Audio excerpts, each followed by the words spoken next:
Happy New Year to you. Let's start off with a not just a happy, but a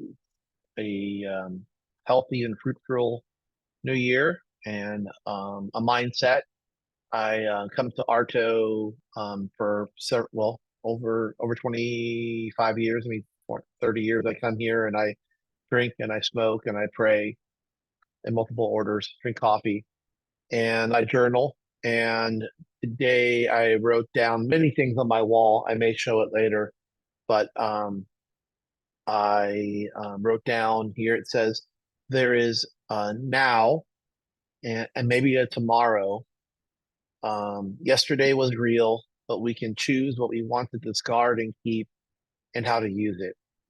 I'm not sure if it's a full thought, but definitely mindset for me. Hopefully, you can chew it, throw what you don't like away in the garbage, and use what you want for yourself for this year. Um, Hands out, it's called Hat Tip. That's what it's called, Hat Tip. To Hans Lori for doing this and get me inspired to do it. I figured it out last month and it just have not started. And today I started.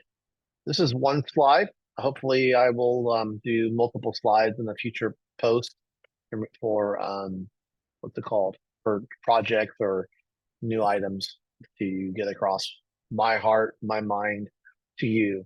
And that is all. And I'm going to say bye.